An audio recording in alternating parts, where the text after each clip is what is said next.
Welcome to the Infernal Brotherhood of the Scruffy-Looking Nerve Herders. This is a live Star Wars streaming video podcast review show for Star Wars fans by Star Wars fans.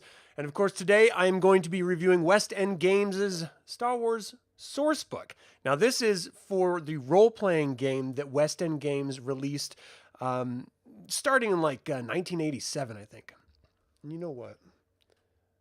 I'm kind of bright here. I'm going to bring this down just a little bit just for the sake of my eyeballs. A little dramatic lighting doesn't hurt anyone, does it?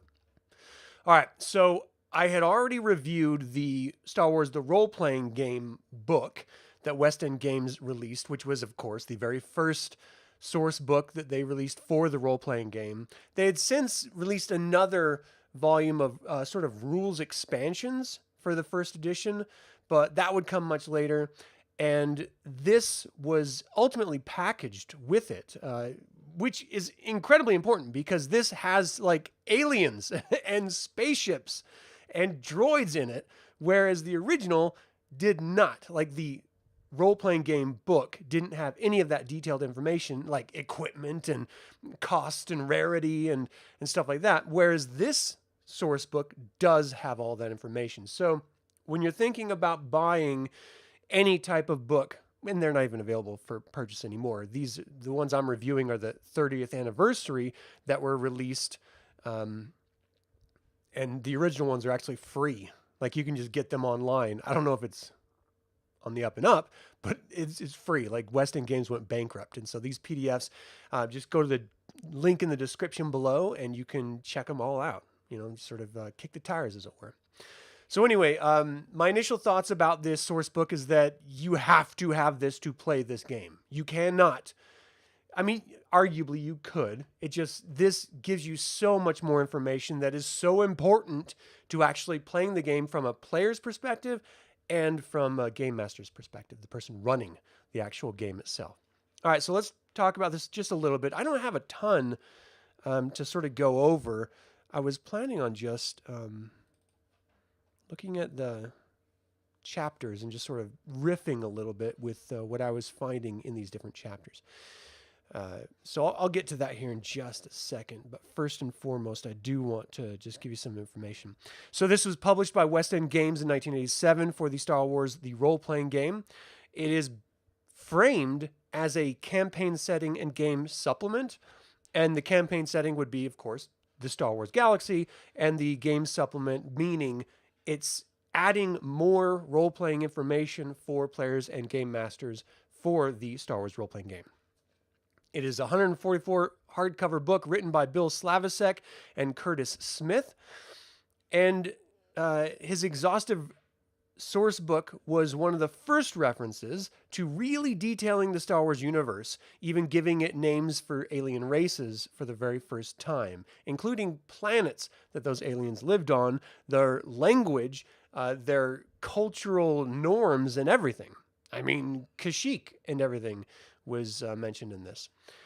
So in many ways, the role-playing game and this source book marked the start of the Star Wars expanded universe, which was then fleshed out initially by Timothy Zahn and a whole bunch of other amazing authors, whether it was the Han Solo Orlando trilogies, the Dark Empire series, the X-Wing series, and then, just sort of explodes out into just some amazing expanded universe novels.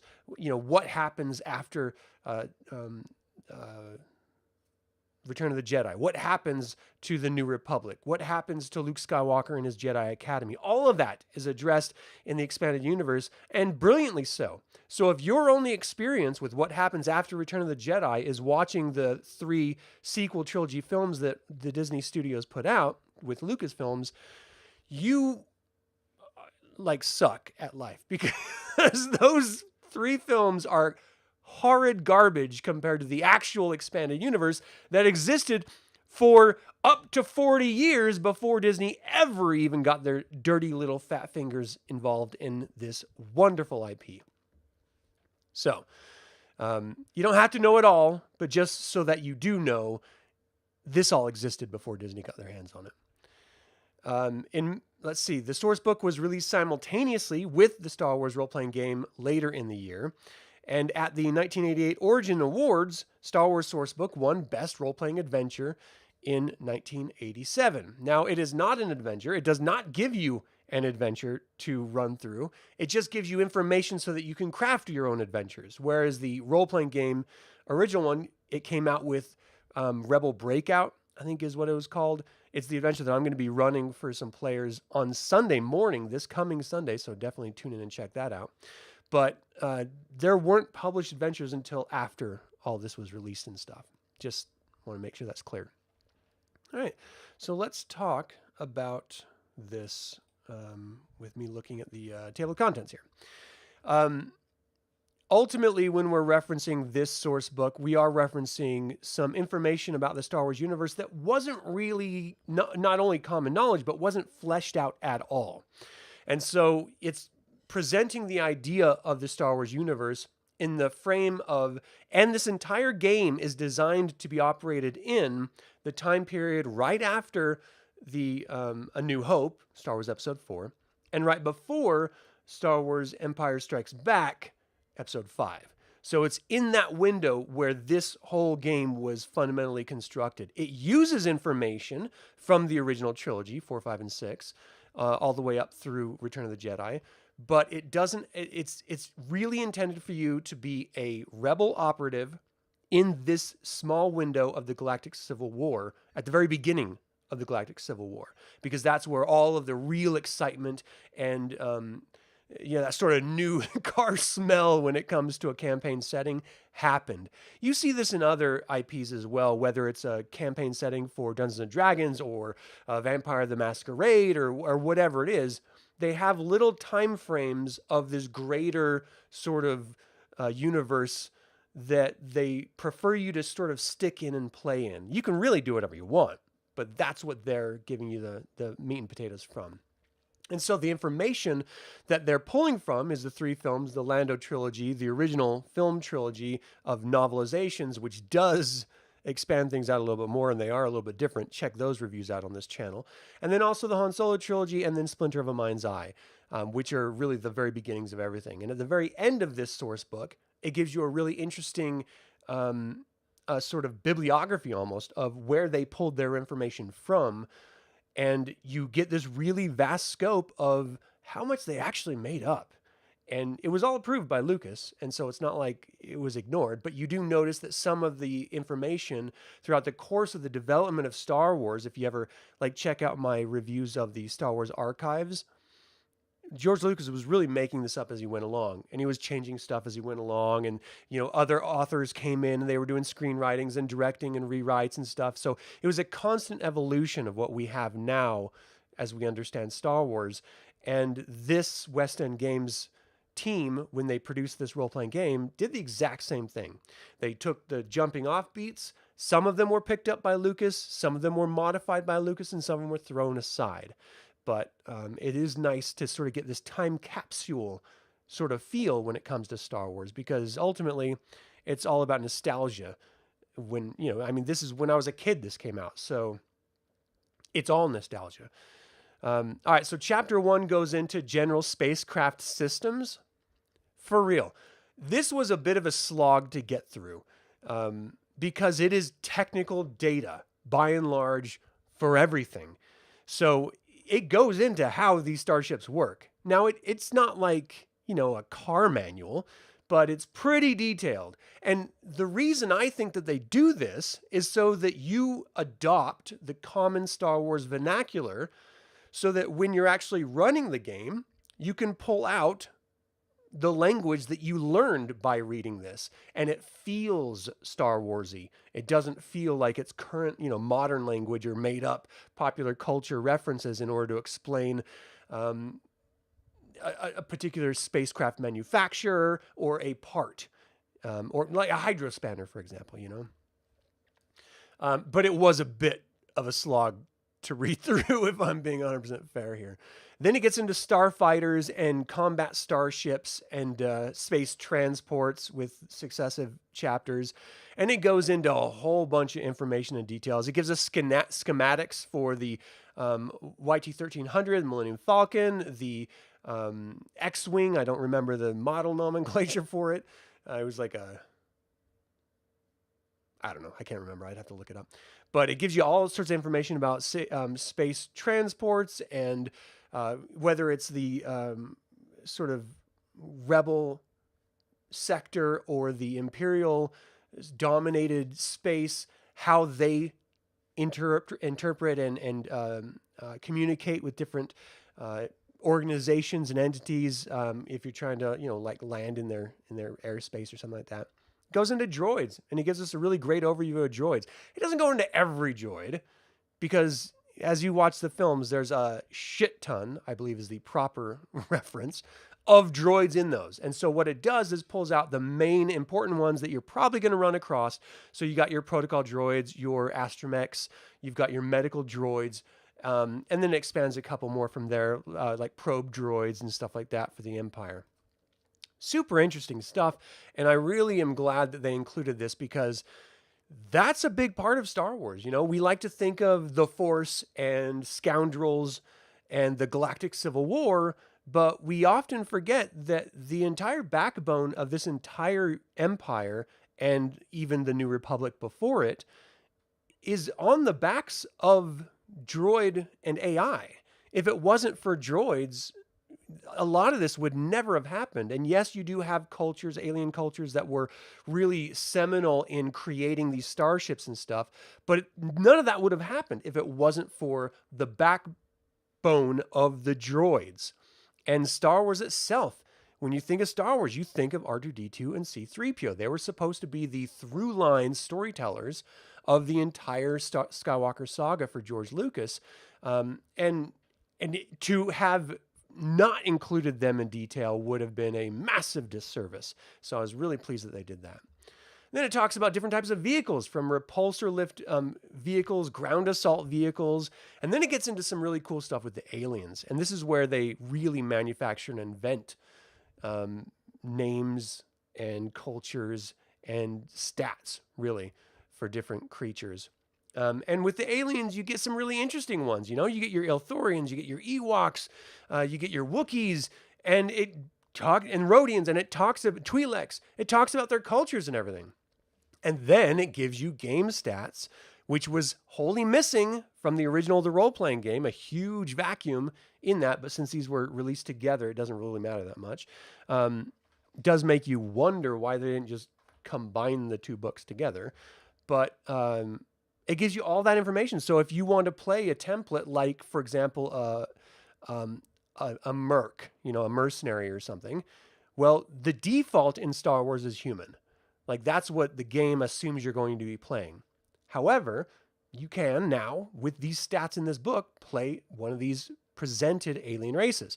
Of course, the original role-playing game, Sourcebook, did give you the methods of creating your own aliens or just adapting what you think those aliens would have.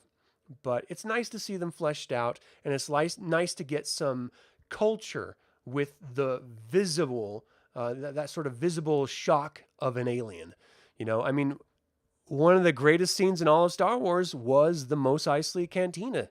And, walking in there as Luke Skywalker, basically, looking around and seeing just the veritable cornucopia of different alien races that later have been fleshed out. But at the time, they were just puppeteers and mask makers, just trying to have some fun.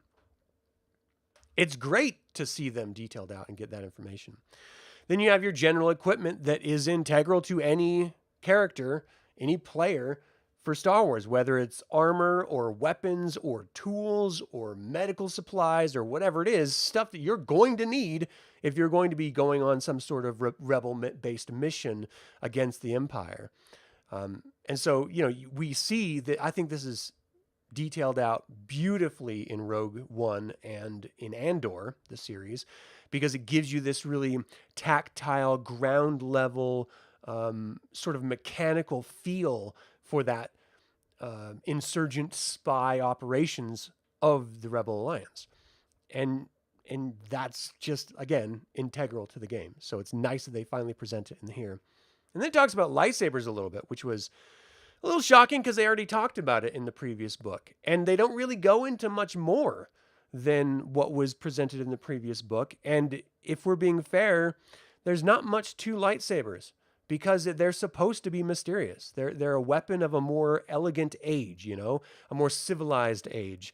They're supposed to be mysterious and only put together by Jedi as either a form of instruction or a form of proving that you are now able to be a Jedi Knight, a conclusion to your training, as it were.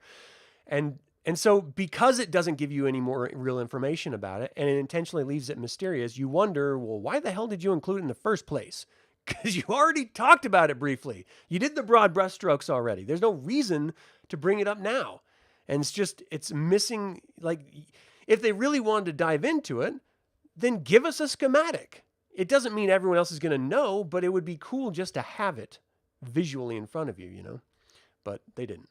Then it talks about some bad guys, sort of like the monsters of Star Wars, which are not the aliens, the stormtroopers. And it talks about the different types of stormtroopers, your scout trooper, desert trooper, your snow troopers. And it talks about their, and this is the really kind of cool part. It talks about if you're in an Imperial garrison, what type of units in what quantities would you have?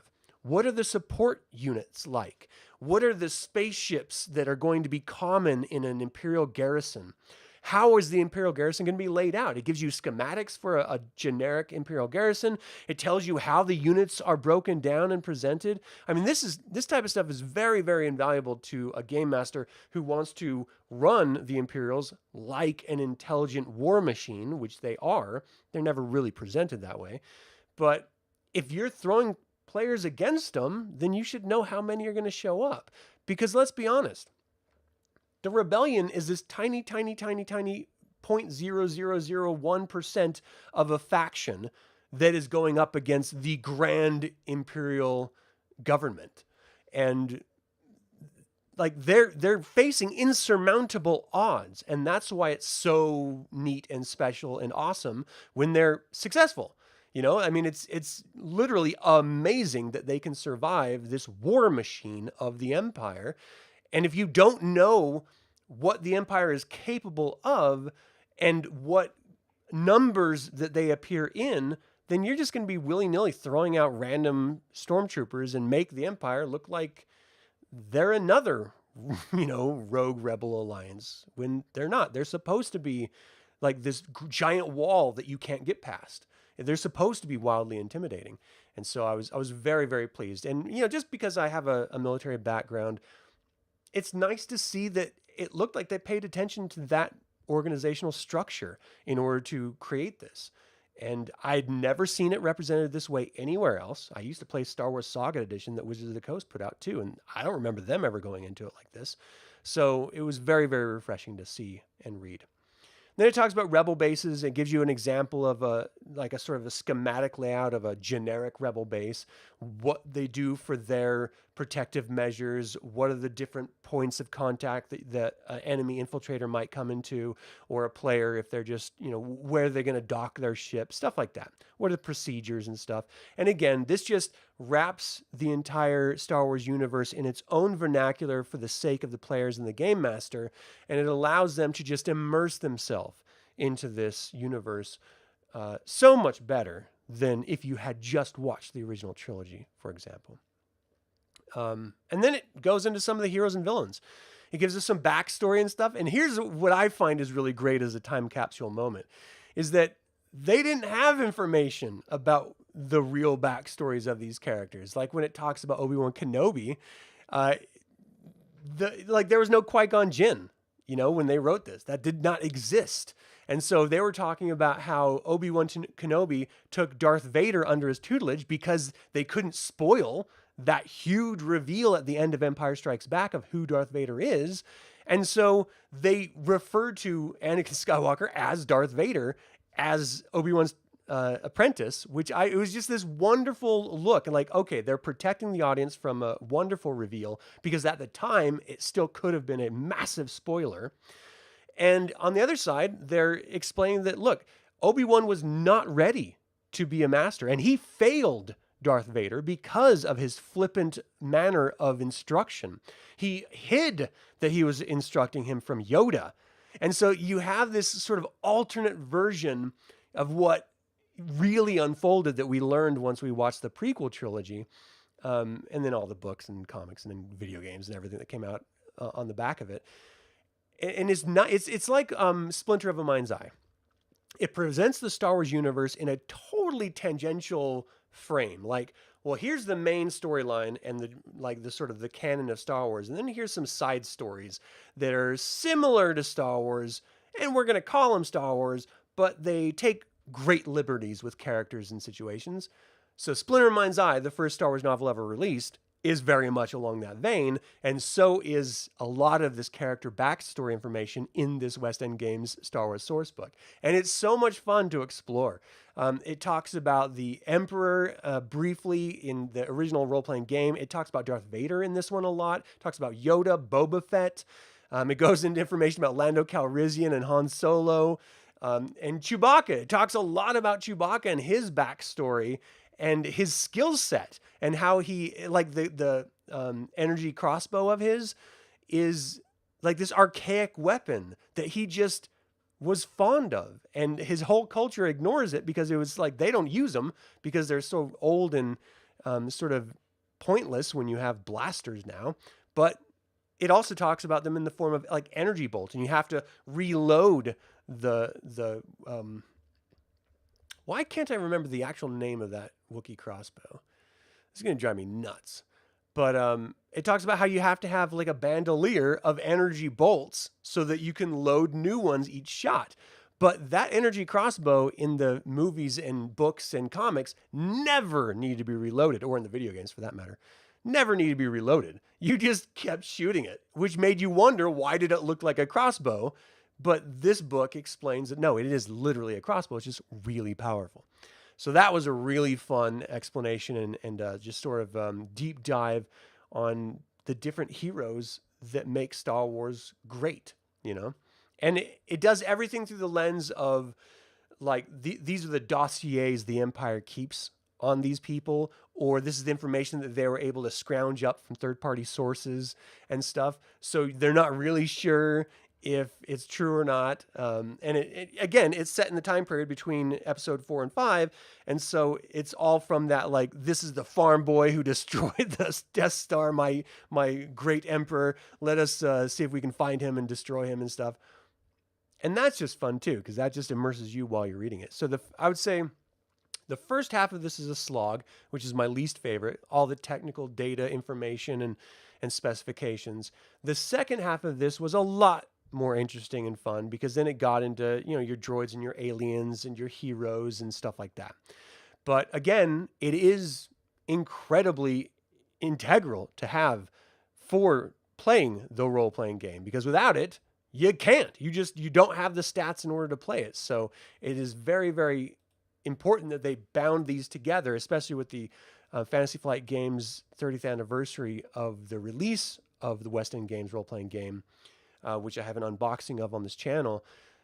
You have to have them together. So it just made sense for them to put them together. So that was really great. But yeah, that's my review. I would, like, if you're going to be playing the role-playing game, which I suggest everyone should try because it's fun, definitely pick this particular book up, or this PDF up, if you're going to be playing it, and read through it, because I think you're going to have a really good time. All right. Well, that is really all I had to talk about this. There's not a whole lot to get into. So thank you all so much for tuning in. I really do appreciate it. Of course, we like to invite you to subscribe to this YouTube channel, ring the bell to get notified about upcoming videos, and click the like button. All that goes to help other players and other fans of Star Wars learn about this channel and its content. And of course, you can now join the Infernal Brotherhood through memberships.